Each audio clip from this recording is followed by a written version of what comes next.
In Suffolk County, England, there is a remote forest in the village of Rendlesham that has become famous for being the site of one of the most extraordinary UFO encounters ever reported. And some of those who experienced it believe this incident also involved time travel. The event occurred on December 26, 1980. Airman John Burroughs was performing a routine security check at a U.S. Air Force base when he received orders to investigate a possible downed aircraft. My supervisor called me on the radio and asked me to meet up with him so we could check the east gate.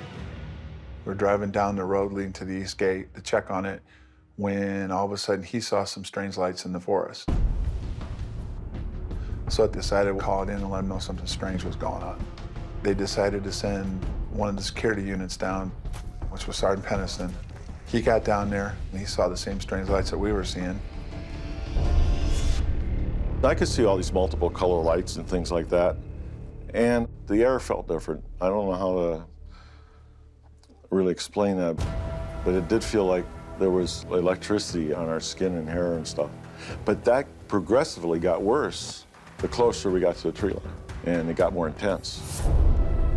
There seemed to be like an electricity-charged atmosphere, and then also there were points where it seemed like everything was going in slow motion.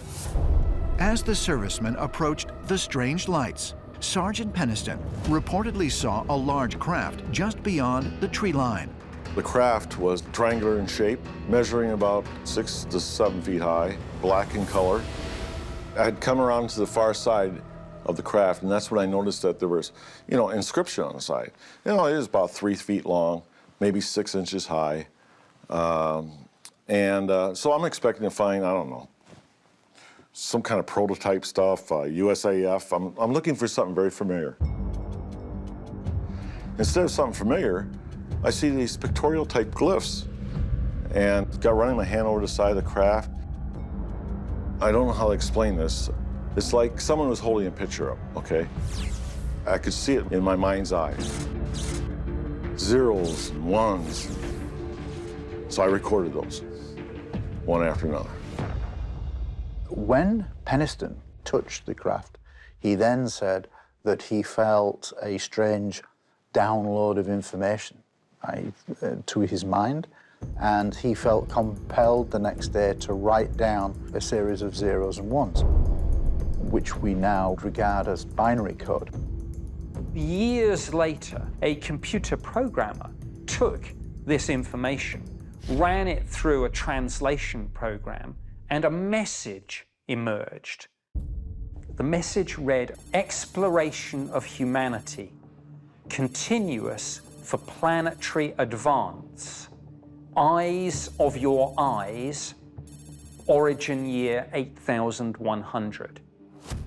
When one sees origin year 8100, one is forced to speculate, might we be looking not just at extraterrestrials, but time travelers from the future? After the incident, the U.S. military conducted a brief investigation, but allegedly tried to keep the eyewitnesses away from the press. But for Airman Burroughs and Officer Peniston, the event wasn't easy to leave behind. Both men had lasting physical effects from the encounter and even reported strange dreams. After the incident, I started having throat and eye problems. At one point, my gums turned white.